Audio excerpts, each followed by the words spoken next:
Hi, Paul. Hi, Yardley. How are you doing? I'm doing great. How are you? I'm so good. It's so great to have you on Small Town Dicks. Oh, I am so happy to be here. So we want to know, how did we persuade you to join us here on Small Town Dicks? Oh, it was a lot of arm twisting. Not the truth. Well, what has always impressed me about Small Town Dicks is the professionalism. First, you have your authenticity. You know, Dan and Dave, myself, we come out of real crime. We've had real experiences. And so the audience, the listeners, are getting from Small Town Dicks what actually happens out there, not something that's been glamorized. But also, you guys don't exploit the cases. You're empathetic to the victims. And this is what I'm all about. And I know that people who know me from other projects, they will truly see that when they start listening to Small Town Dicks. That's an incredible endorsement. Dan and Dave, tell the fine people about some Patreon, where Paul Holes also joins us on quite a few nuggety nuggets. For just $5 a month, you'll have access to an assortment of bonus episodes, outtakes, listener questions, special series. Small Town Fam, you get everything Dave said, and your hard-earned money goes to support our incredible staff behind the scenes to give you this podcast that we all love. So please join us at patreon.com/smalltowndicks. How much was that again? It's only $5 a month, Paul. Just $5. And you get all of that content? Yes. That is a deal. It's such a deal. Patreon.com/smalltowndicks.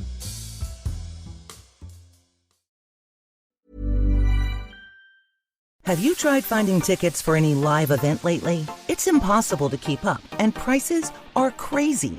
That's why you have to check out Gold Star. Gold Star makes it easy to discover the best in live entertainment in your city, with instant access to awesome events and special ticket deals. Concerts, live theater, comedy, dance, food fests, immersive experiences. You name it, Gold Star has access to special deals you won't find anywhere else, with savings of 50% or more. Go to goldstar.com and use code DCPOD to save $10 on your first purchase. That's goldstar.com, code DCPOD, to save $10.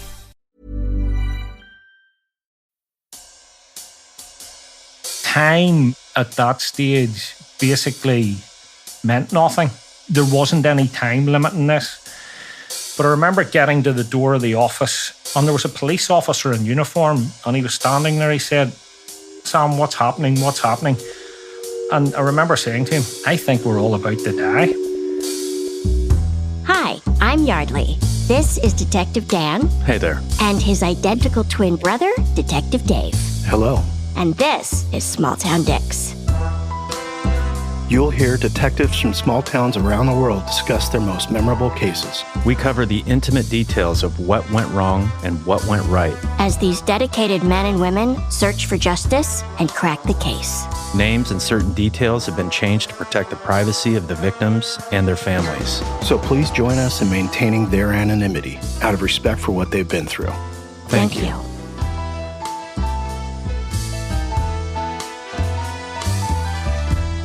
Today on Small Town Dicks, we have the usual suspects. I'm very excited. We have Detective Dave.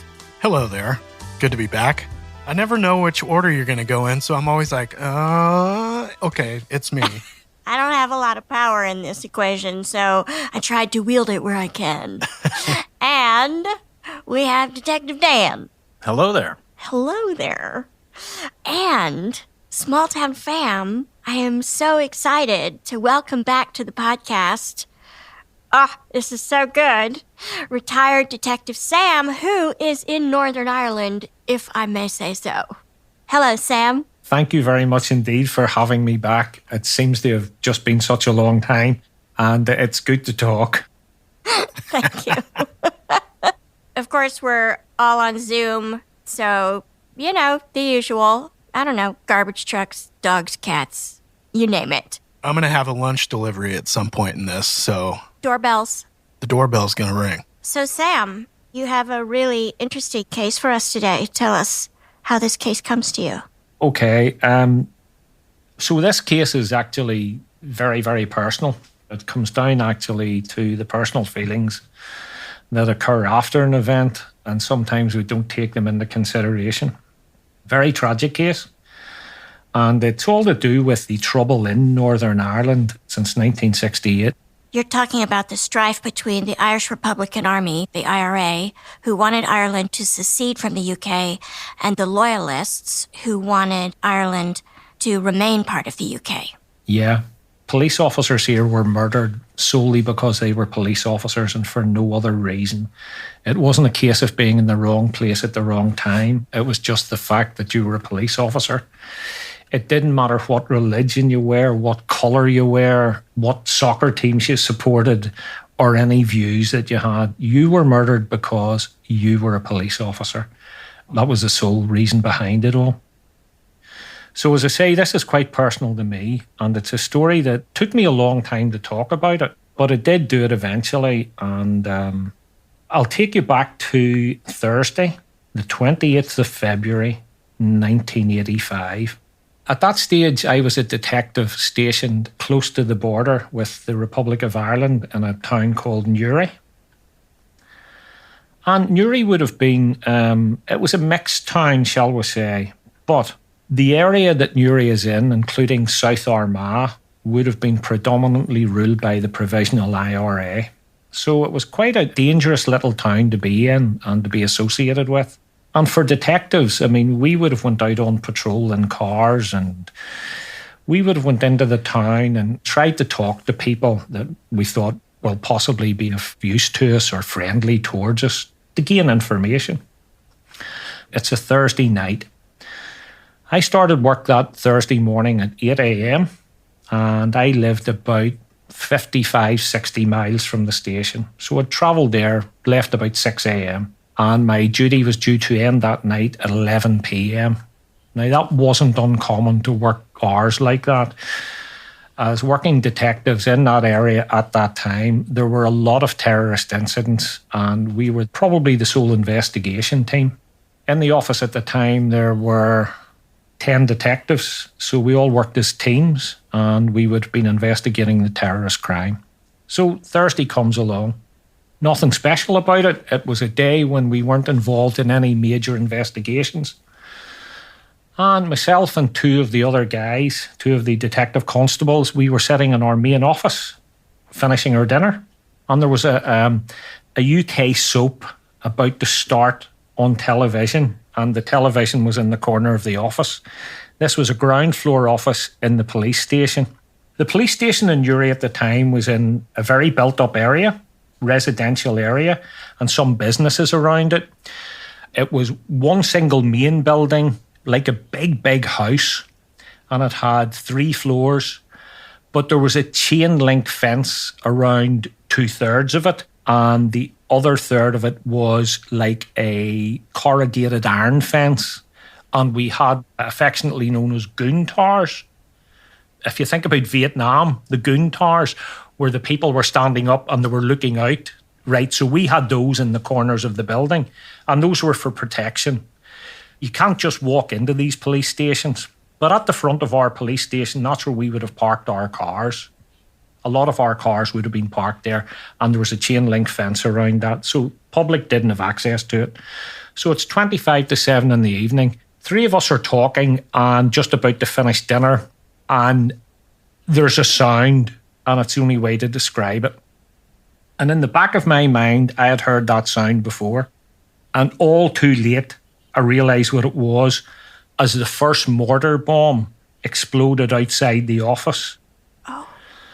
The windows came in, we were crawling along the ground to get out into the main corridor, and the mortar bombs were coming down. Time at that stage basically meant nothing. There wasn't any time limit in this.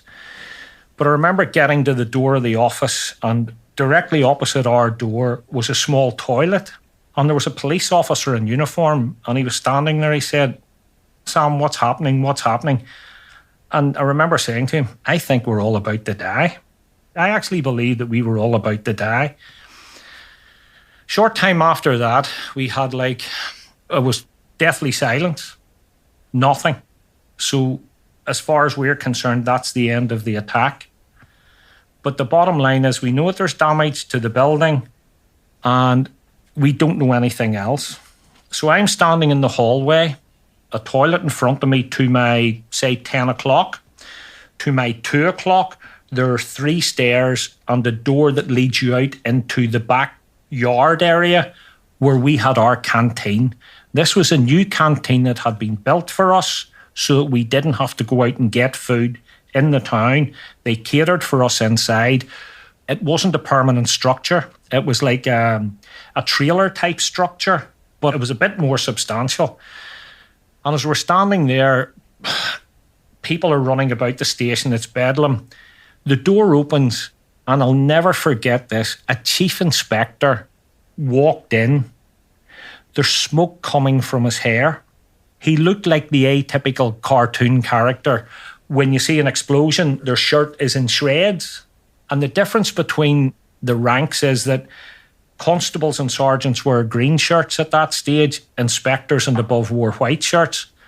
He walked in, he was in a total and utter daze, and he said, "The canteen's gone." So the canteen was just outside the door. So we ran outside the door and should have been running literally into the canteen.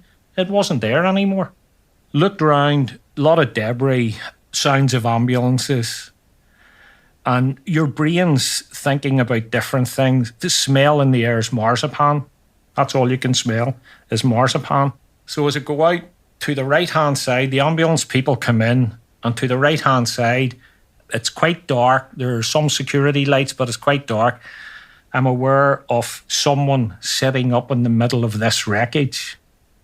And I go to help this person as ambulance personnel came. And the first thing that I didn't realise was whether it was a man or a woman. When I got closer, it was a woman who I knew very well, but you wouldn't have recognised her. We got her out of the wreckage, but the problem was her legs were gone. And the ambulance crew get her back into the ambulance, and there's a hospital nearby within a mile. And they get her to the hospital. But again, at this stage, this place is just carnage because the canteen was reasonably well filled, and it's just complete and utter carnage. So we're there, and other police come to help, and our bosses come. They get us offside fairly quickly. We have been walking and wandering about this backyard. They get us out to the front of the station, make sure we're okay in that, can you function? Can you walk? Get home. You're finished here tonight. Get home. But time has moved on. My car is parked at the front of the station, and we walk out, but there's not a whole lot at the front of the station apart from a lot of wreckage. So a policewoman who works with us, she lends us her car, and myself and another guy are driving home, and we catch the news, and we find out that the policewoman died on her way to the hospital. The woman who lost her legs. Yes. A lovely girl. She did her initial training in the police 6 weeks before me, so she was 6 weeks more service than I had.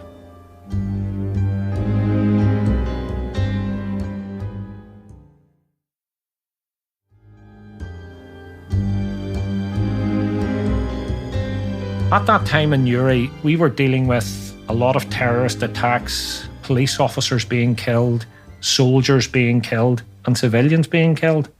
I had really never heard about PTSD, but I know how I managed what I had at that time, and that was through alcohol. And myself and the guy that was with me, we drove to a local hotel that we used to frequent, and when we went in, we were still smelling of marzipan. Why did you smell like marzipan? Semtex. It's the explosive Semtex. It smells of marzipan. And I love the taste of marzipan. I just don't like the smell of it because it haunts you. So we went to this hotel, we had a few drinks, we spoke to some of our colleagues, and then the news really started to come in. There were 4 people dead. There were 6 people dead. At the end of the night, 9 police officers died. Now, without going into it all, because there were certain things happened that I will never talk about that night, but there were 9 people died. Myself and my colleague, we drove home just in a complete and utter daze because it was surreal. Before I left the station that night, I remember I rang my mum and dad and I said to my father, look, you're going to hear something on the news. Don't worry, I'm fine. That's me being selfish. I'm fine. I didn't know there was anybody dead, but I wanted to make them aware because they were quite elderly at the time. So we get home and you don't sleep and you look at the newsreel from BBC News, and at the front of the station there's a bit of red wreckage. It shows at the front of the station. That was the front wheel of my car. And so it was blown. It was just completely blown to pieces. Lucky enough I wasn't in it. But we go back to the station that next day. Again, you can't take in what has happened, because in the lead up to that, a number of police officers were murdered in that area, and we attended their funerals, and you never think you're going to be part of this. But the fact is you are. And you've changed your clothes and you've had a shower and you've come back down and you're feeling not too bad. You see the wreckage and you just, words can't describe. And you see the backyard and the blood trails that you couldn't see the night before. And there's a lot of stuff there that went on. We had a temporary mortuary that night where bits of people were put on tarpaulins. That was a resting place. None of the bodies were buried in an open coffin. Some of the bodies, there was very little of them left. So going on from that, I was asked not to come back for a while, take some time off, try and get your thoughts together. My colleague as well, he was actually my sergeant at the time. He was a great guy. So we lived close to each other, and I think the helping thing that we did is we just talked to each other and reminisced and did what we had to do. And I have to say, drank a lot of alcohol to get it away. It was prevalent in your mind. But I remember when I did go home, I looked at the clothes I was wearing and on my shoes. There was stuff on my shoes. And that's the only way to describe it. It was stuff. It was actually probably parts of people. But you didn't know that. And normally what you'd do is you'd hand that forensically. I threw the shoes in the bin. That's what I did. I couldn't have them about me. I remember going to my house. I lived on my own at the time, a place quite close to where I live now, and a nice little house. And I rang my mum and dad when I get home and I said, look, just to let you know, I'm going to be off for a while. I locked the doors, closed the blinds, and for 2 days, the only rooms in the house I used were the living room and the bathroom. I couldn't function, I couldn't speak to anybody. And I was off for 2 months and went back after 2 months. Myself and my colleague were sent away to a convalescent home for police officers who have suffered different injuries.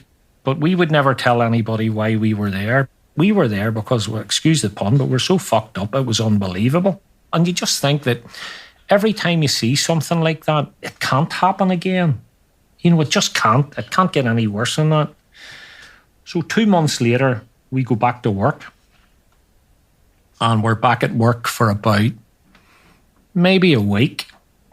And my colleague and I are involved in a car crash in which both of us go out the windscreen of the car. Not our fault, by the way, but a farmer and his tractor. So we actually went over the tractor. So we're off for another month. And we come back again to the same station, by the way, where everything has happened and things are just carrying on. And we come back on a Monday, and the first call that we went out to as detectives was an explosion on the border where 3 police officers were blown up in an armoured car trying to protect a Brinksmat cash delivery to Northern Ireland. And that was our whole day. That was the first day back on duty. So our bosses...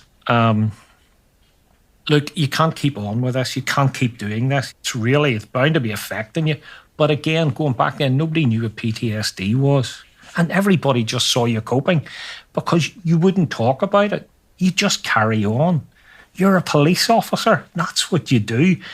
And as I said before, there are places in Northern Ireland, never seen a thing. Normal day, go out in the morning, come back for your dinner, go out in the afternoon, come back for your dinner or your tea at night. Everything's normal, and it's so close. So anyway, we come back and the bosses say, right, you 2 guys need a break. In between the times that we were off and back after roughly 3 months, a number of people have been arrested for the mortar attack. And one of them is a guy called, and you can look this guy up on the internet, a guy called Eamon Collins. Collins was a customs officer employed by the UK government to do customs duties between the north of Ireland and the south of Ireland. Unbeknown to everybody, Collins was an IRA activist who set up 2 policemen to be murdered in a local town. He set up his best friend in the customs office when the IRA came in and shot him dead. The IRA came in and shot his best friend dead? Yes. As a result of inquiries and 2 other suspects, he was arrested. For the mortar attack on your police station. That's right. And he gave evidence. His deal was that I can't go to jail. Whoa, I can't go to jail. And here's the dilemma.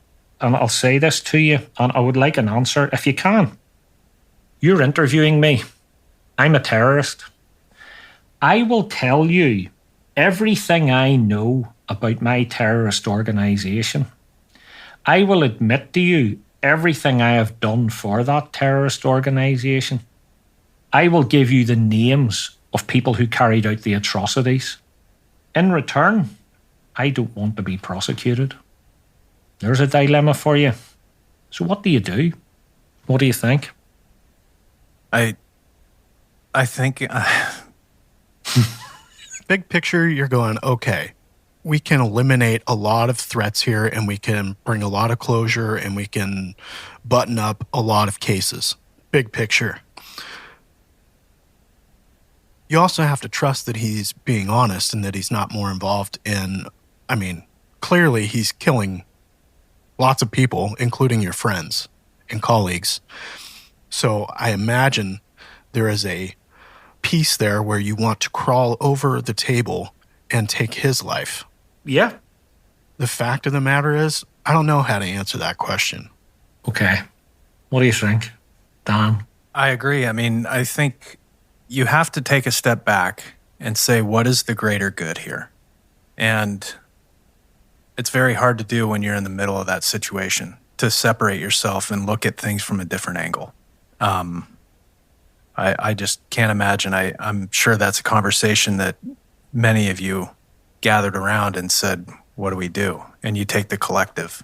Well, can I also ask, when he proffers this, but I don't want to be prosecuted, I'm picturing this smug prick with a little smirk on his face, like, I know I just threw you a big curveball, and I just want to see how you eat this. I want to see how you deal with it.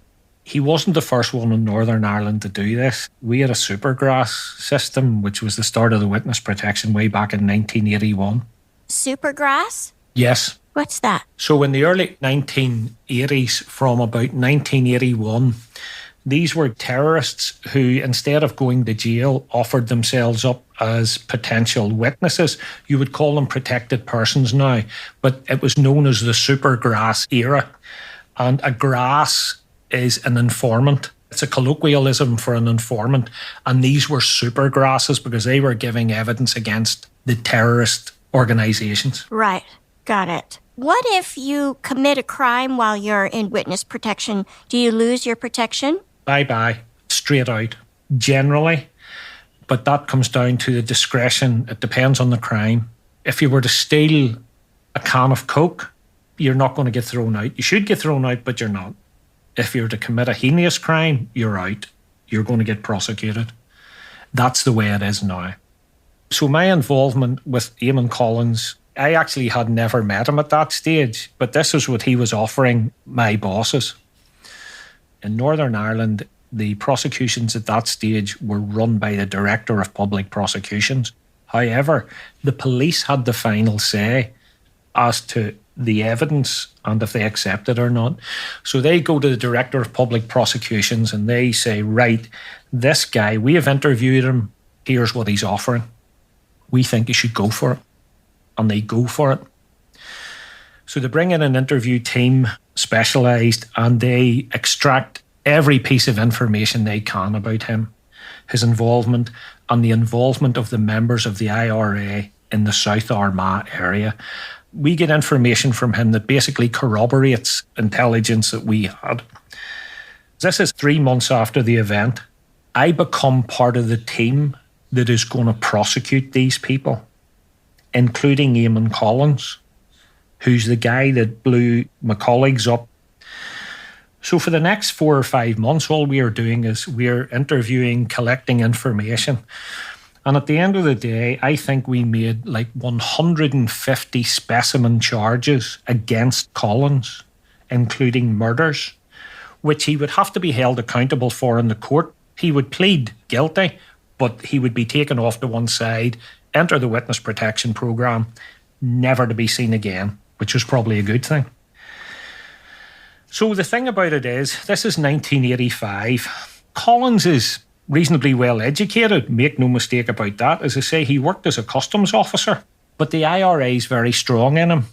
So he agrees to do all this, and we go to court, and we have people coming every day. The court is going to last for weeks on end. We have witnesses coming into incidents, we have victims, and we have defendants in the gallery. We have a lot of the top IRA men in the gallery. Collins goes into the witness box and denies everything he said. Every single thing he said. We can't touch him because he has been given immunity from prosecution. Oh my God.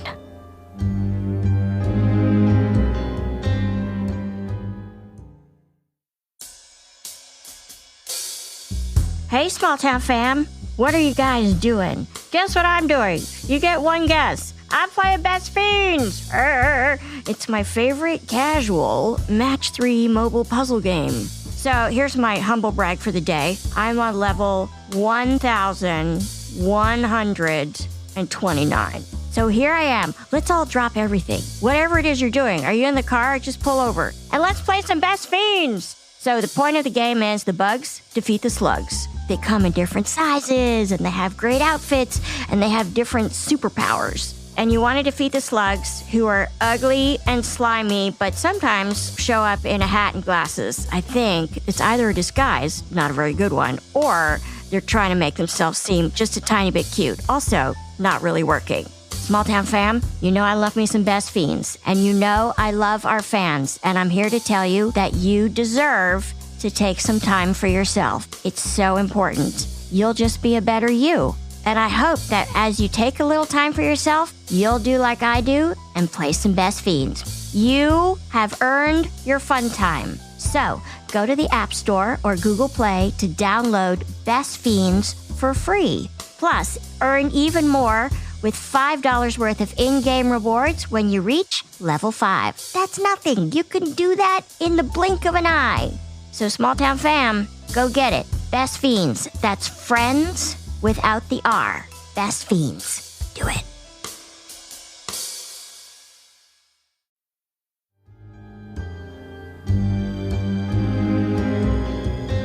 I don't understand how Eamon Collins can get on the stand, deny everything he told you, and not face consequences for that. That was going to be my question is, there's got to be a caveat in the paperwork. There wasn't. This is 1985. So we didn't learn from our previous mistakes. And this boy, we knew that he'd be killed. The IRA would kill him for testifying. Yeah, we were his best shot. Unbeknown to us, the IRA had also made Collins an offer. And the offer was, leave Northern Ireland. In fact, leave Ireland. Never come back. Never do you set foot in Ireland again. Provided you do not give your evidence and you get away, we will take no action against you. If you ever set foot in Northern Ireland again, all bets are off. So Collins then goes away and makes a new life for himself wherever.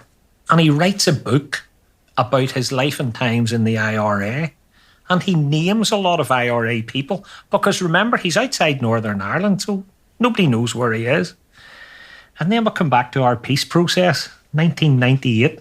Sam, just a quick aside for anyone who hasn't heard your first episode yet, which we called The Wrong Kind of Irish. You're referring to the peace referendum called the Good Friday Agreement, right? Yes. And that agreement sought to bring peace to Northern Ireland after decades of this civil strife between the IRA and the Loyalists. And in fact, President Bill Clinton was considered a key figure in getting all parties to come to the table. That's right. Everybody's at peace. Collins, for all his astuteness, decided, oh, they must be at peace with me as well.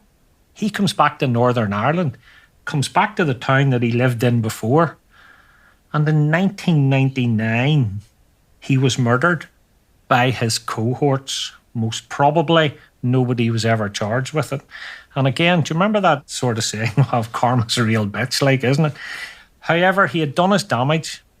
He had damaged a lot of people irrevocably because people like myself, again, I know that as police officers, you'll understand this PTSD thing. And it took me a long time to work it out what it was. And you have all these feelings, and at the time you laugh about it and you try and laugh things off. And you're always, that strong person that don't let anything get to you. But it eventually does. It got to me so much that we used to have to attend postmortems, and we would have to attend those as a detective on a regular basis along with the pathologist. He would dictate and you would make notes during the postmortem. It got to the stage where I had been to so many postmortems, I couldn't go to any more because it stopped looking at what was on the table as human. It was just a piece of meat. That was me losing, what emotions I had.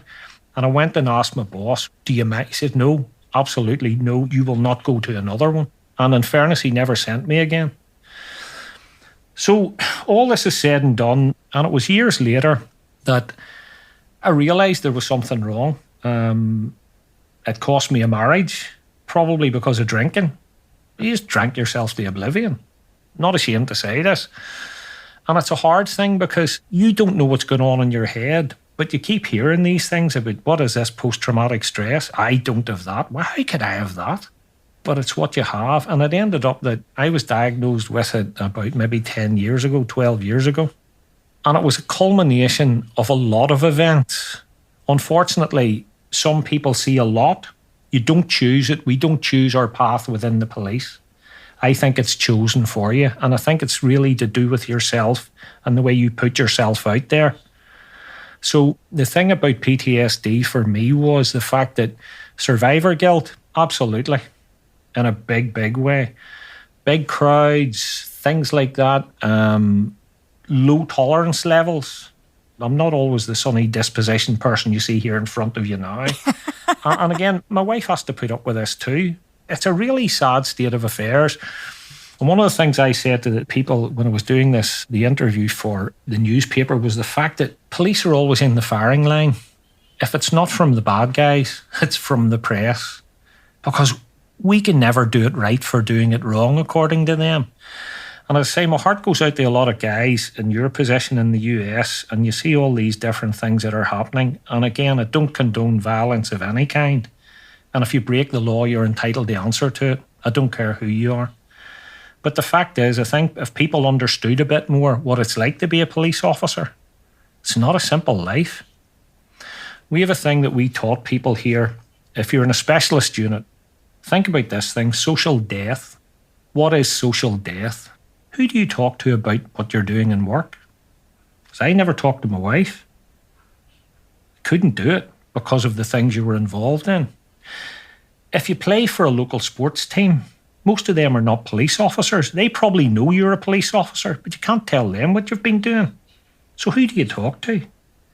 You can't talk to your nearest and dearest about this. The only people you can talk to are like-minded people who actually know what you're going through. And I don't know if you've been involved in the like of intelligence handling, source or informant handling, but you can't tell anybody what you're doing. You can't say that because that then inadvertently involves them in what you're doing and can be a risk to them. But I just wanted to mention that case. So the car, my car was never fixed. I did get compensation for the car. But the unfortunate thing is we can never bring back our friends, and all we can do is honour them. And my fear is that police officers will stop making split-second decisions. When they stop doing that, that's when it becomes dangerous. Split-second decision will save your life. Absolutely. And there's so many things that you just covered that ring true with me about PTSD. I remember previous seasons when I had, experience is what you needed 10 minutes ago, right? Mm-hmm. Could have used that experience 10 minutes ago. Well, many episodes ago, I made light of certain people who experience PTSD just based on, well, you say you have PTSD. This is all you were exposed to. I didn't understand it. I didn't understand PTSD at all. And not a whole lot of people know this, but I am dealing with that as a part of my previous caseload. And I've looked for the opportunity to apologize to the people I offended during that episode where I kind of made light of, well, all you had to endure was your parents yelling at you. It's all relative, and it's all what you're able to cope with. And what I cope with is different than what you've coped with or what somebody else on the outside who's never seen a dead body, never seen an abused child, or never seen the inside of a body that they should never see. It's not my job to judge. I have to deal with what I've dealt with, and I'm dealing with it. I am in therapy, and she's been amazing for my psyche and my frame of mind and my ability to kind of get through these moments where I'm very anxious and, I'm breathing hard. But you're absolutely right. Right now, we are seeing where police officers hesitate because of the blowback that we're going to get tomorrow. And there's a general ignorance about what police officers do and what they have to deal with and the split decisions they make that people that have never gone through a use of force training or dealt with a domestic violence incident and how quickly that turns on a dime against the police, they have no idea what kind of instinctual decision-making that takes and how easy it is to see something that maybe wasn't there, to make a mistake. I think we're always going to be pilloried. I mean, we are still suffering public inquiries here about events that happened many, many years ago, something similar to this, but it all seems to be about victims of terrorism. In other words, the military shooting people, okay, it was unfounded. They shouldn't have done it way back in the 70s, but there were a number of firefights in which the SAS were involved. The SAS is a highly classified special forces unit of the British Army, isn't it? Sort of like our Delta Force? Yes. Yeah. But what the people don't realise was that when they took people out, those people were on their way to murder, maim, and injure. You can't stop these people once they start. So you're pilloried for doing the right thing at the time, but hindsight, as I say, you're quite right. We can't investigate in hindsight, and hindsight's a wonderful thing. And there's a saying, I don't know if you have it there, he who hesitates is lost. And there's no doubt about it, especially for a police officer. It's that split-second decision. If I can't protect me, I can't protect you. And I do get a bit passionate about it, but I have to say, it's just I wanted to tell that, and it's not for effect. I'm not telling it for effect. But I was going to say, as an aside, that of the 9 people that were murdered that night, 7 of them were men, 2 were women. The youngest one was 19 years of age. And the oldest guy was 41. So in other words, they had their lives fully in front of them. It was a travesty. And there has been no sort of second court of opinion on this. That's finished. As far as the politicians are concerned, that happened 35 years ago. Let's move on. I think it's an important conversation that needs to be repeated over and over and over again.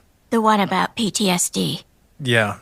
And the degree to which you and your colleagues in one day, that size of a loss is staggering. And then a couple months go by and your first call out, you get to deal with more of it. It's staggering to me the amount of damage that would do to people.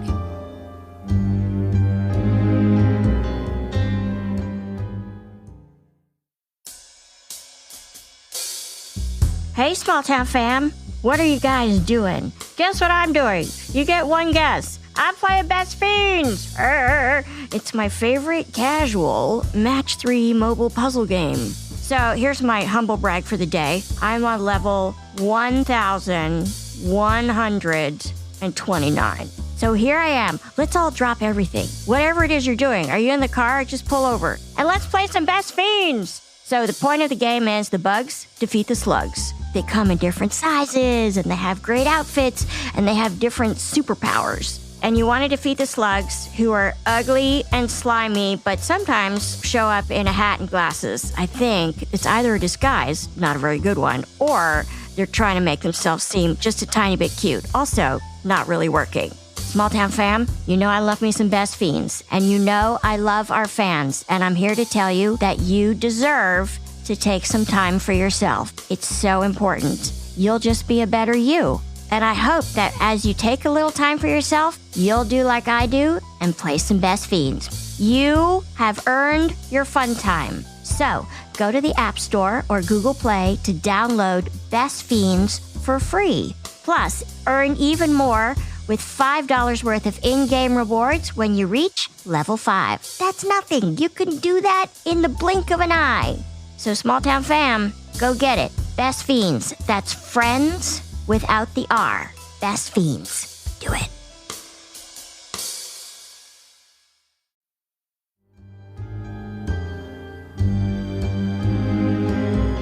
I think one of the notable things about this is, I've dealt with, and we covered it in the End of Watch episodes and the Mother's Day episode, that I've had my own battles with a traumatic experience that I went through, particularly traumatic experience. I've been through a lot of them, but this one in particular, the murder of another officer that I had to tend to while he took his last breath, it's something that I wouldn't wish on anyone. It's taken me a long time to realize that I was put there for a reason, that it was me who needed to be there, and I'm thankful for it now. And this is after conversations with the officer's friends and family, and something a little over a month ago that I was with these people commemorating the 10th anniversary of this officer's death.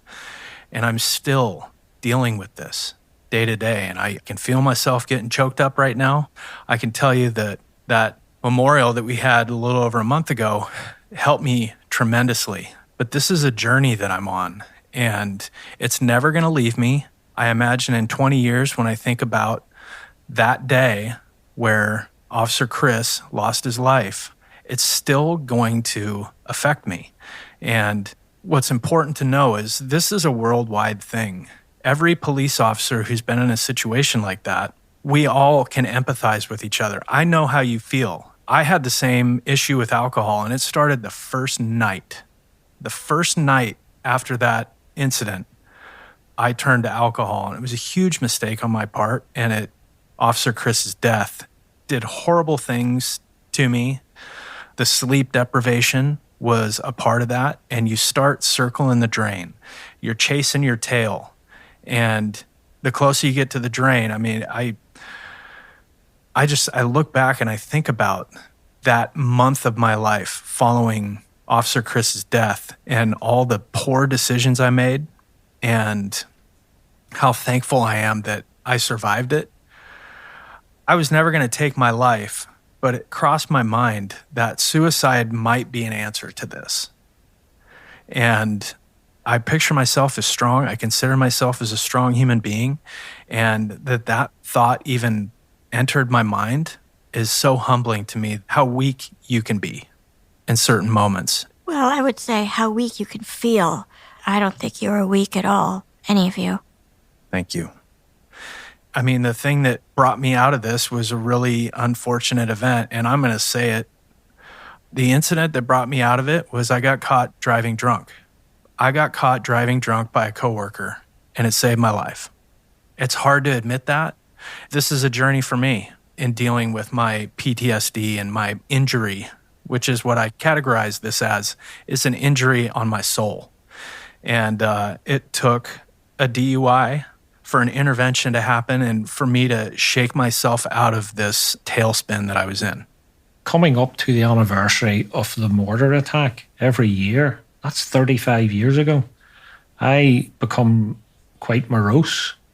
And I can't help it. Something happens and you just click on. And for maybe a day or two afterwards, it's very, very hard, unless you've experienced it. I don't wish this on anybody, by the way. But you say it never leaves you. The experiences you have had are yours, and they can never leave you. It's just all we can do is deal with them in our own way. And what I got great help from a few colleagues who had went through sort of similar stuff, and in some cases worse. And when we're sitting talking, and as we were talking, I realised that, number one, you're not alone. You're never alone in this, because there's other people have those exact same feelings as you. But again, if I was to say this, I retired officially from the police in 2006. And I came back as a police trainer to train detectives and specialists. And then I went to work in the Balkans for 8 years. But my police career, I miss it every single day. If we were talking about, sort of pleasant stories or funny stories, like there's guys that I worked with in the Balkans, and our greatest night was a night when we're all sitting around the table having a glass of wine or two, and you're just sitting there shooting the breeze, maybe overlooking the Adriatic Sea in a beautiful, still, calm night, and you start to wax lyrical about the old days. And my God, I have never laughed so much. And there's one of the guys I see on a weekly basis. He was one of my ex-bosses. I still get the biggest thrill to go to talk to him because he knows what we went through. He was my boss of a time, and it's just tremendous. And the big thing I always say is, at least we're all still here to talk about it. And that's a good thing. Always remember that. The only time that we were beat, we weren't there. And that's a famous saying by an RUC man. The other thing I want to touch on is, this conversation that we had. There are people in law enforcement who listen to this podcast, and I want you to know, it is normal for you to be feeling what you're feeling. If you're having trouble dealing with everything, reach out to me, reach out to Dave. I'll talk with you because I've been there and I want to help. I think you're all amazing. Sam, thank you for your candor and for sharing who you are as a man with us. Honestly, as Dan and Dave said, these conversations are so important, and our listeners, they really want to know, how do you do what you do and why? And how do you come to be these men and women who have chosen this job, which you consider a calling?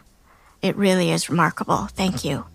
Thank you very much, and thank you for the opportunity. It has been a pleasure. Absolute pleasure and privilege. Thank you very much indeed, and I mean that most sincerely. Thank you. Thank you, sir.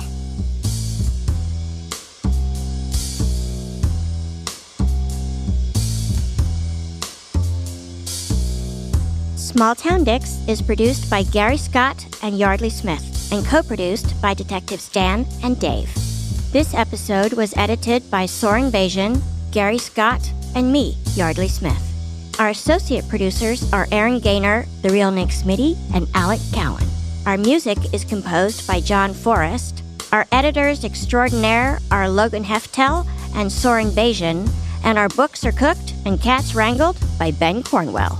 If you like what you hear and want to stay up to date with the show, visit us on our website at smalltowndicks.com. Small Town Dicks would like to thank SpeechDocs for providing transcripts of this podcast. You can find these transcripts on our episode page at smalltowndicks.com. And for more information about SpeechDocs and their service, please go to speechdocs.com. And join the Small Town fam by following us on Facebook, Instagram, and Twitter at SmallTownDicks. We love hearing from you. And if you support us on Patreon, your subscription will give you access to exclusive content and merchandise that isn't available anywhere else. Go to patreon.com/smalltowndickspodcast. That's right. Your subscription also makes it possible for